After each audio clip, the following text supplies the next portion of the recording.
We thank you very much for joining us. My name is Teresa Thomas. I'm a Tarrant County Master Gardener. I'm one of the hosts. Um, our other hosts are Debbie Stevenson and Mercy Keller. They will be monitoring the chat and the other part of the computer tonight program. Ann is a co-host and she's our presenter.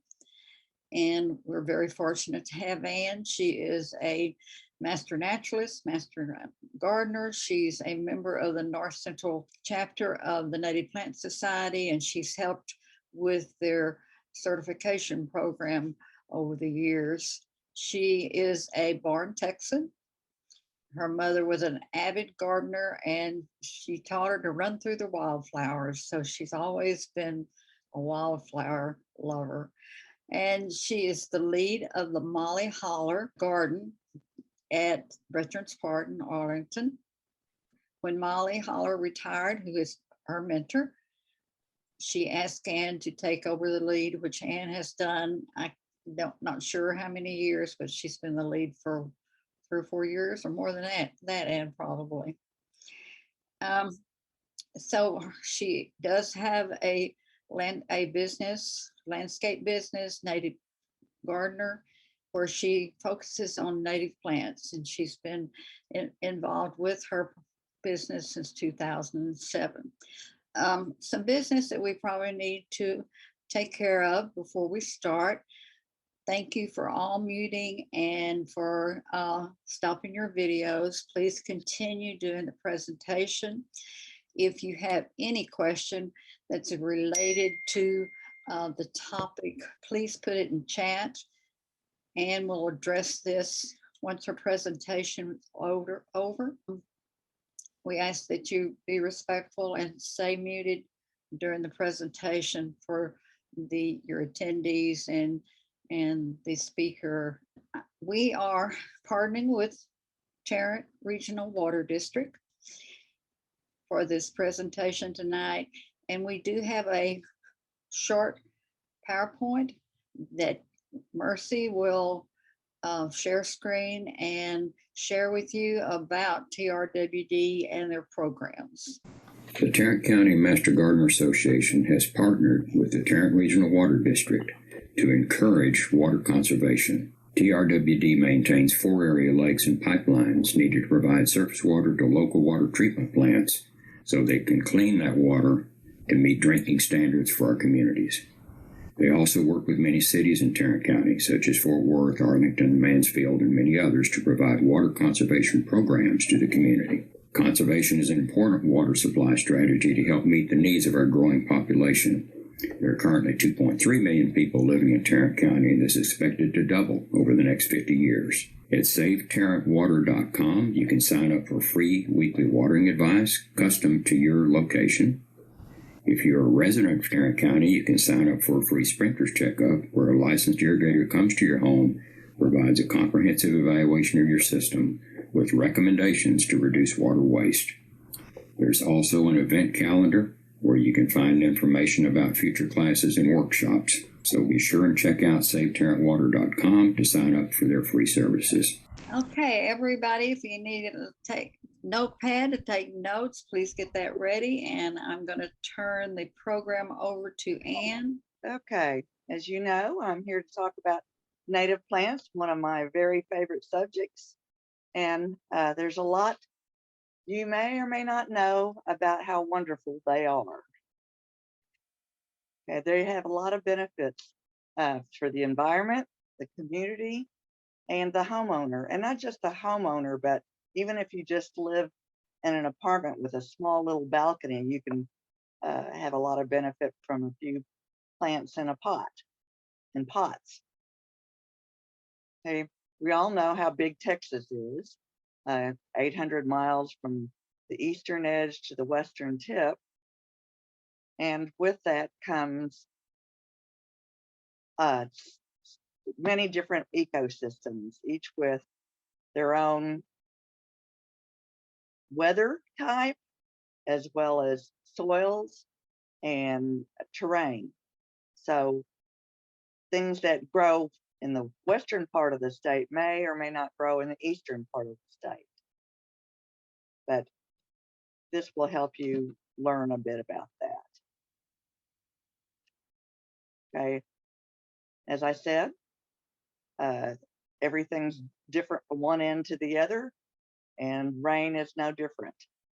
The rain in the eastern part of the state, annual rainfall averages around 55, maybe even more inches of rain a year, where the far west tip only gets about 10 inches of annual rainfall.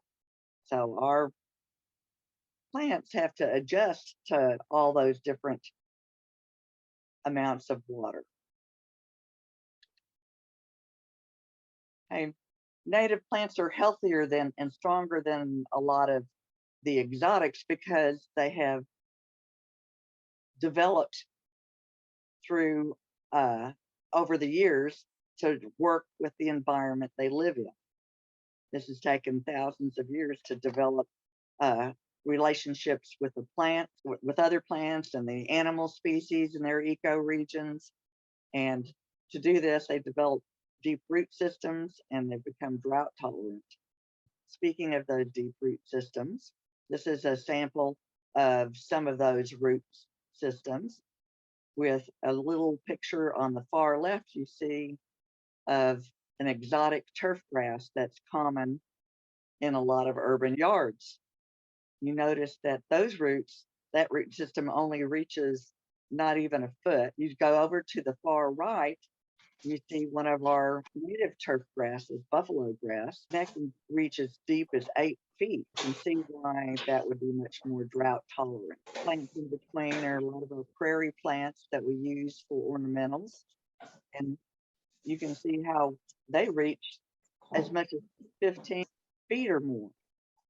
So these deep root systems help them to be drought tolerant and extreme weather tolerant. They also help to percolate the water that falls on them, either through irrigation or rain, down deep into the soil where they can access that water when there is a drought. On the other hand, you can look at this and see how these samples of our urban landscapes, they might react. It's a wildlife desert because it doesn't provide much of anything for our wildlife. Particularly this example of the upper left-hand corner, that's in winter or at least late fall, where the leaves have already dropped from that one tree and all that's left is the turf grass there. And so there's nothing there for shelter or food for any wildlife. And of course, now we still need to eat and have shelter in the winter, as well as the animals do. And you look at these other three, they don't offer a whole lot more. Very little there to sustain wildlife. Not only that, but those root systems that are in these plants are very unlikely to have the deep root systems that are in our native plants. So that means any water falling on these property are going to be more likely to run off than if they had the deep water systems. I mean, deep roots. Because the rain and water that falls on these, it doesn't soak into the ground as well. Therefore, it's not getting the water deep down to help make these plants drought tolerant. Also, any pesticides or herbicides that are being used on these properties are likely to just run off and go into our watershed, which is not helpful for our local water departments trying to clean our water. On the other hand, if you start planting native plants, they will come. We will have a lot more provided for our wildlife because these critters, they evolved with our plants, and that's what they've come to need over the thousands of years that they've evolved. In fact, there are examples how they prefer our native plants to what is out there as far as exotics. You look at this little orange butterfly on the lantana on the far left. They lay their eggs on passion vines, and when they're presented with a native passion vine and an exotic passion vine, they inevitably choose the native passion vine because somehow they know that their babies, their caterpillars, need what's in that native plant over the exotic. Not only are they more helpful for our native critters, they also are not harmful. Just like the cedar waxwing up here, you see eating the berries. It's a voracious berry eater, especially during migration. And I know you've all seen Nandinas abundant in our native land, not our native, our urban landscapes. And when they can't find the native berries, they'll turn to what's available, which many times is those Nandina berries, which look inviting but can cause problems. They have cyanide compounds in them, and that cyanide, when they eat that many berries, can weaken them and often kill them. So that's something to consider if you have any Nandina bushes that berry. Make sure you remove those berries at the least. So our native plants also use, as we pointed out, they can reach the water that's available to them deep in the soil because of those deep roots, so they don't need as much extra water. That water percolating down into the soil helps with the erosion, and it either slows it down and in some cases stops it completely. So that water percolating down recharges our groundwater, which is good for a lot of Texas where we have aquifers that provide our drinking water. And it helps clean the water and the air so that we can have a better life. It takes the carbon out of the air to sequester it, as climate change is a big issue now, that helps with that. And because our plants have evolved with our soils and the animal life, they don't need the pesticides that a lot of exotics need because they're used to what animal life is here. And when things are in balance, the good bugs that are there will help control the bad bugs, so-called bad bugs. And the so-called bad bugs is just good bug food for other things like lizards, birds, and more. And because our native plants are used to the types of soil we have, you don't really need chemical fertilizers. So you might want to use things that are organic, like compost. Compost is generally almost always good. So, but you don't need all the chemical additives, which is bad for our water supply. And in contrast, exotics can cause problems. There are invasive exotics that get into agriculture and natural areas that cause lots of problems, costing us billions of dollars annually in taxpayer money. And not only taxpayer money, it costs us volunteer hours. Those volunteers that help with natural areas would much prefer to do something more fun than to remove the invasive plants.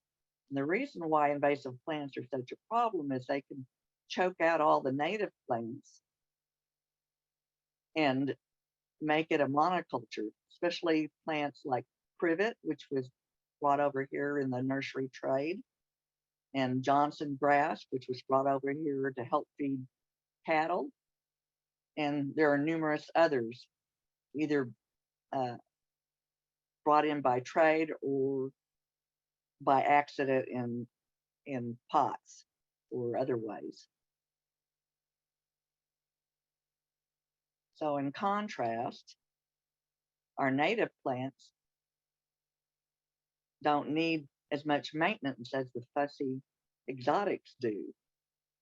You don't have to mow unless you want to, or edge, or do the hedging. In fact, hedging is not really recommended if you want wildlife, because if you hedge a bush, that looks like a wall or a solid object to a lot of wildlife, particularly birds, and they won't use it for shelter or nesting because they think it's a wall, a solid thing. And we've already talked about how we don't need fertilizers and we don't need extra watering to keep our plants alive. The only time you need to do extra watering is when you're putting them in the ground and getting them started, or if we have a drought. You may want to water them to spruce them up just a little bit when it's really hot, but they usually will survive unless it's an extremely extreme drought problem. And talking of extreme events, we all know about what happened this last February with our weather, our blizzard weather, where we had over a week sub-freezing weather and several days in a row of close to zero weather, zero temperatures.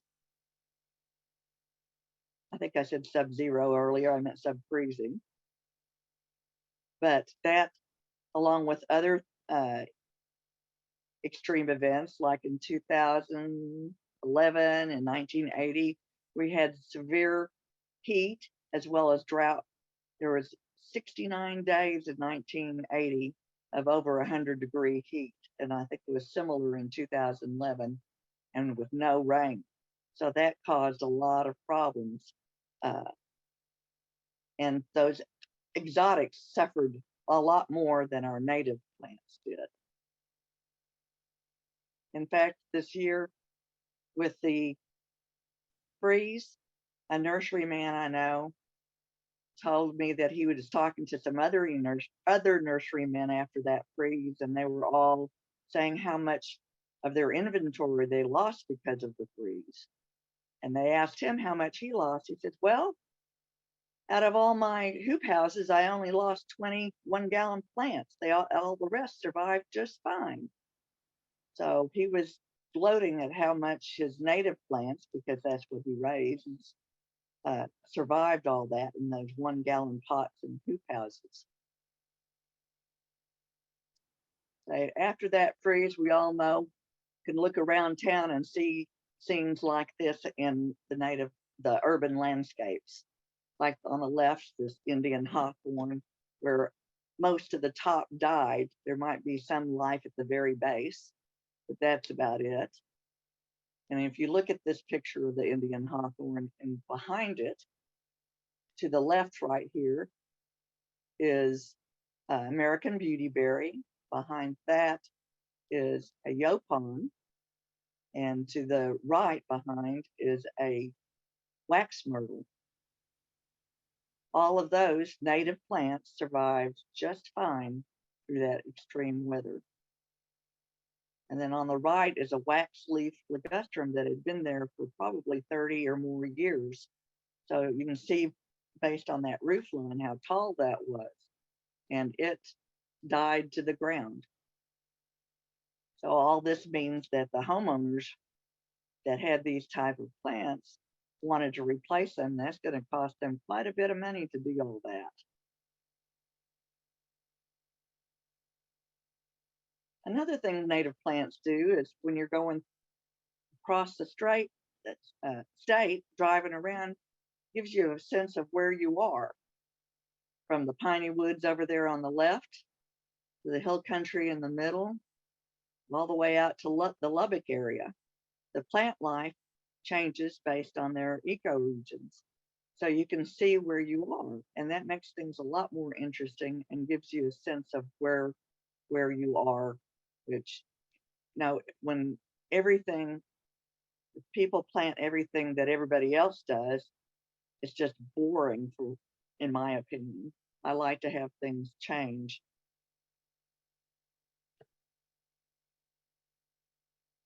Many studies have been done to show how natural areas, living near or in a natural area, can help people by lowering their blood pressure and stress levels, so that way they're healthier in body and in mind.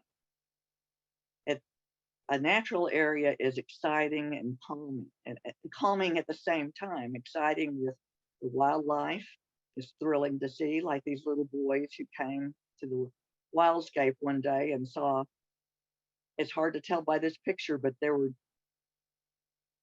dozens of queen butterflies flittering around this blue mist flower, and they were just thrilled.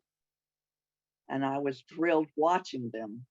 And other passersby just enjoyed watching them enjoy it. That's another good reason to have native plants, is to bring a sense of wonder.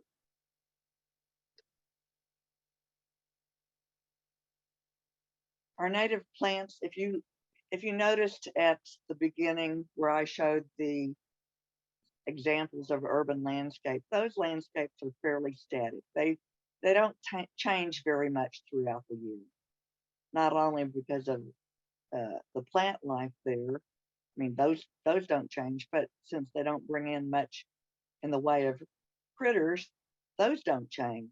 But native plants, they bring lots of different interests throughout the year, from the flowers blooming at different times, berries coming in at different times. So the wildlife also changes as the year goes through, bringing in different types of birds and other critters, butterflies, dragonflies, lizards. So it keeps a lot of interest, and it's always a thrill to go out and just see how things change, at least on a weekly basis, if not a daily basis. Then we have lots of different textures in our native plants that also keeps us interested. Like this century plant, large agave. It gives kind of a sculptural feel to it. There are other plants also that do that, like different cactuses. And you can use those for a focal point. Then we have softer textures like this cedar sedge with a little bit of horse herb in the front that gives a kind of a relaxing feel to it. And then a mixed group of textures, from the American basket flowers on each side swaying in the breeze, and the spiky looking spotted bee balm that brings in lots of bees, and the red standing cypress in the background that bring in the hummingbirds. They love that. And this giant coneflower with the great big gray leaves that it stays green all year. So those in the winter will have just their basal leaves stay green, and it looks kind of like a cabbage. I think they're very interesting.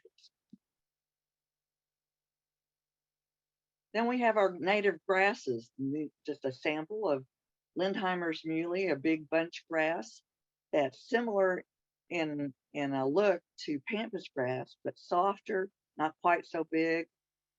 And you can just run your hand through it, but you can't do that through pampas grass because you get your hand all cut up.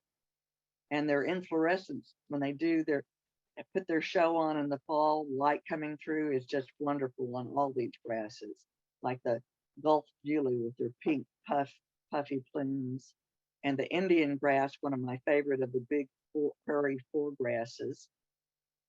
I'll let you figure out what the other three are. With their yellow plumes in the fall, look like gold glistening when the sun's shining through it. I just love that. That's one of my favorites. Then what do we want? Color. We all want color in our yard. From our whites, and these are just a few samples of what we have. Pinks,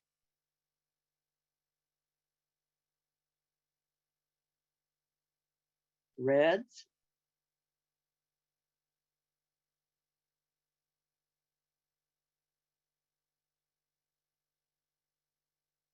and we'll getting into the purples.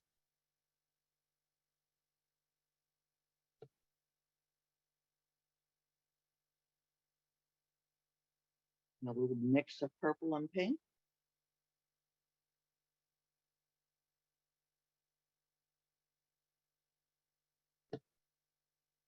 Getting into the blues a bit.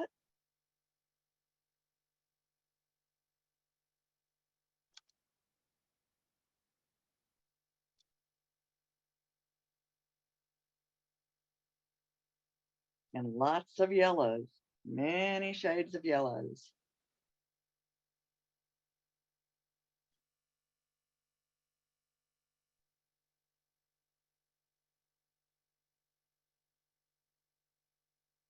And our oranges. And this is Texas lantana. You may see other lantanas, but I believe the Texas lantana is the only one that's native to our state.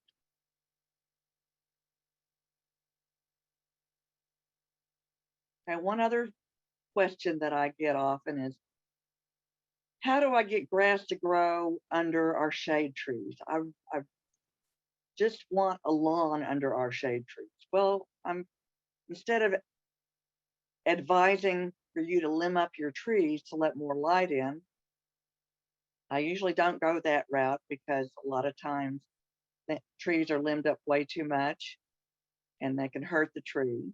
And oftentimes, even so doing, they don't get the results that they want. So what I ask them to do is to check out the native ground covers that we have. There are many that can look more like a lawn if you want a lawn look, like this horse herb and frog fruit, which also, by the way, feeds a lot of butterflies and other pollinators. And the frog fruit also is a host plant for this common buckeye, that butterfly that you see down here at the bottom. So grass is not the only thing that can give you that feel of a lawn, but there are also other ground covers to consider. Not only consider a different type of ground cover, but consider what a ground cover means. That means just a plant that will cover a large area. So these plants will do that. They're bigger than a lawn would be, or taller than a lawn would be. Like the coralberry gets 3 to 4 feet, but it covers a large space, and these are for shade. The coralberry here has just nice, when it's green, which is most of the year, it's just a nice, airy, leafy plant. And then when it drops its leaves, usually late in the year, it will have these beautiful berries. And that will be there until the green leaves start to come on in the early spring, late winter. Then over here to the right, you have scarlet sage. That grows naturally to about 18 to 24 inches and has these beautiful red sage flowers that attract butterflies and hummingbirds. And so you could have that, leave it to its natural height. Or if you want a more formal look, you can keep it trimmed by using a line trimmer to about a foot or so. And that'll be a more even look to it if you prefer that. But of course, that's more work. But it'll keep things blooming. And then here's a few more ground covers. These particular ones are evergreen. The lyre leaf sage over here on the left has beautiful little stalks of purplish blue sage flowers in the early spring. And then after they finish flowering, they have interesting seed heads.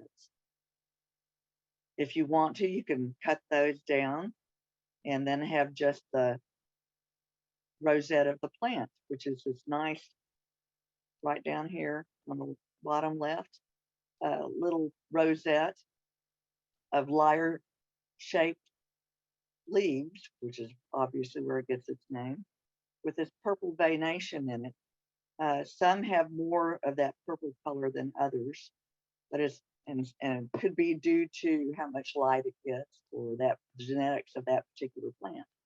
But it's just stays green all winter. It's just beautiful. Then a different one over here on the right is golden groundsel. That blooms once a year, late winter, early spring. It sends up a 18-inch or so flower stalk with a grouping of little dandelion-like flowers. Then after that's through blooming and through, you can either cut it down or wait till it finishes seeding if you want. And the rest of the year, all through the winter, it will have these ovate cluster of leaves right down here, kind of like a juga does. If you're familiar with a juga, it blooms once a year. Then the rest of the year, it just has these little rosettes of ovate leaves. A little bit different color, but the same idea. And if you want just a green, a grassy look, we have different sedges, like the cedar sedge here that has a soft look. Then there are other sedges that have a little bit coarser look, more like liriope. There's one called creek sedge that's very similar looking to liriope, except for the color. It's thicker leaf blades. So again, you have many choices. These are just a sampling of what's out there. So now that you've seen those, and you're thinking about putting it in, you want to know what it's going to look like. Well, you are limited only by your imagination. You can make it as wild as you want, like this example on the left, or you can make it a bit more formal, like the example on the right, where you see a lawn there and then a delineation of flower beds with walkways through it.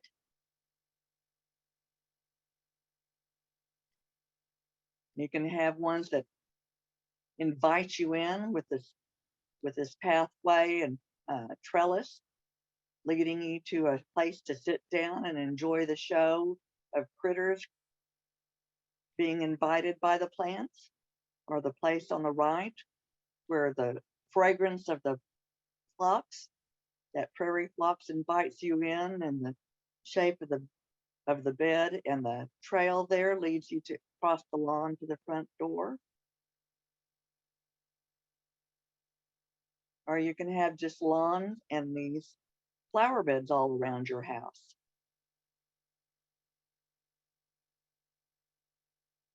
Or you may want a private oasis. This particular house is facing west, so as most smart Texans would want, they would want a shade on their house during the hot part of the day.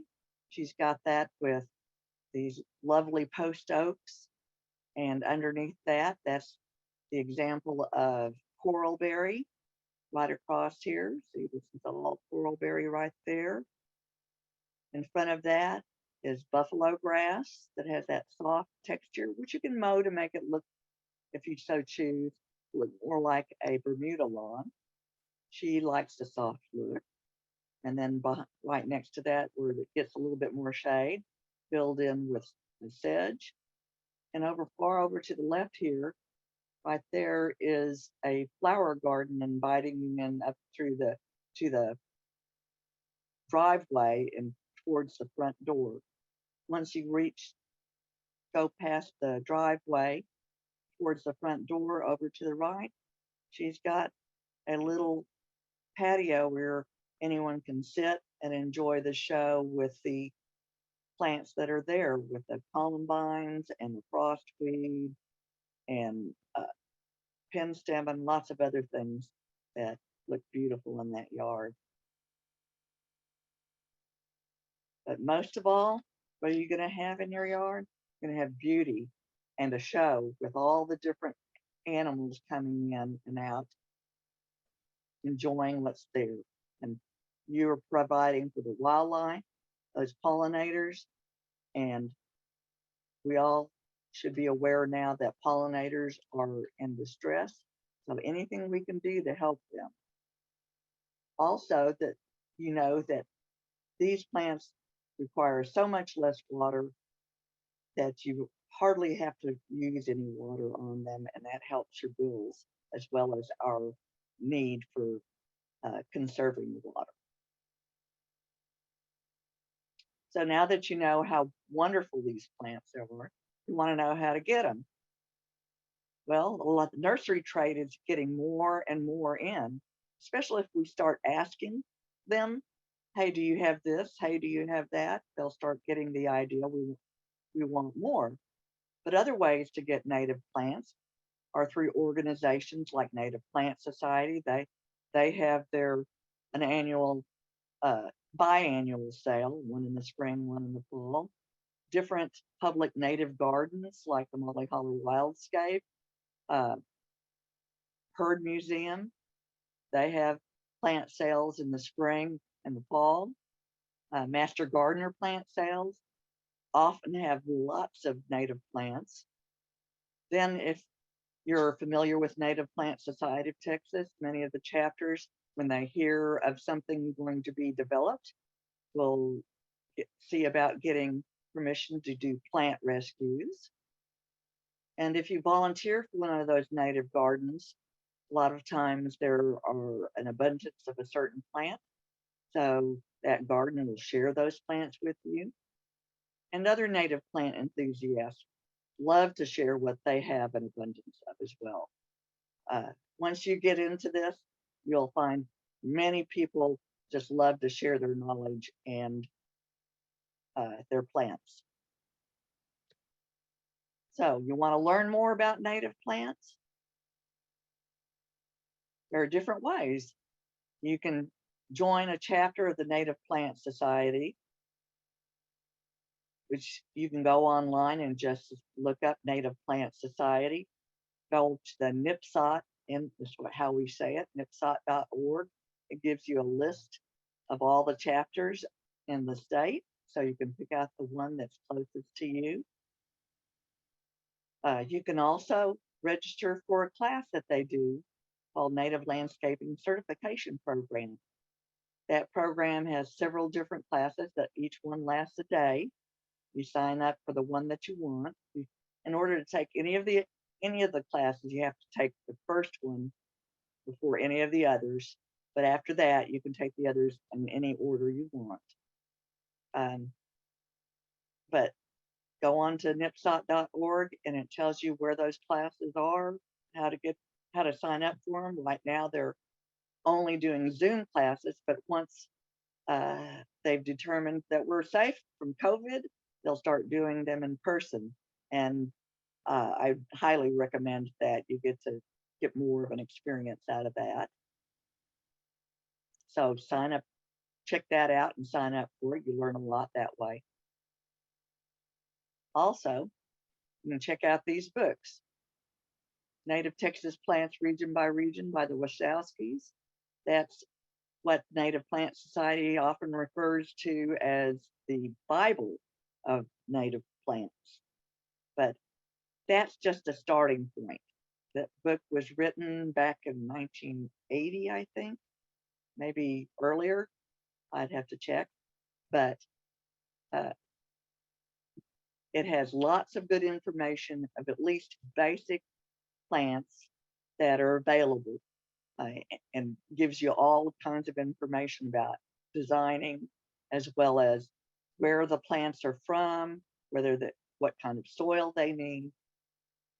when they bloom, the maintenance that they may or may not need. And then Bringing Home Nature is a wonderful book by Doug Tallamy, who is an entomologist, and talks about how nature it works with native plants. They coexist, and how you need the native plants for the animal life. Another wonderful source is wildflower.org. That's Lady Bird Johnson Wildflower Center's website. You can go to their page, look at native plants, click on that menu bar, and there's different ways to find plants. You can look up by a recommended species list for your area. You can also look up information on specific plants, and you may not know the name of it, but you can describe it by the habit it is, like if it's annual or perennial or a bush or an herb. So you can find other plants that way, and lots of good information. And then if you're on Facebook or on Instagram, Texas Flora has a Facebook page. It's a wonderful page that has many people on there. I can't remember. I think it's close to 20,000 last time I checked. Yeah. And there are experts on there that know everything that you could possibly imagine about plants, to people that don't know a darn thing. And everybody's there just to share their knowledge and to enjoy the love of our local flora. And then another good way is to volunteer at a public native garden. This is at the Molly Holler Garden, Molly Holler Wildscape at Veterans Park. That's a wonderful way to learn about our native plants, not only from the hands-on experience you get, but the other volunteers, they can give you information about how a certain plant performs for them, or how they like this, or you might hear of a plant that you didn't even know existed. So there's all kinds of ways to learn about native plants. So that's my presentation. I hope you enjoyed it. I hope I gave you at least a glimpse into how wonderful native plants are. And just a quick question to see if y'all have any idea when this picture may have been taken.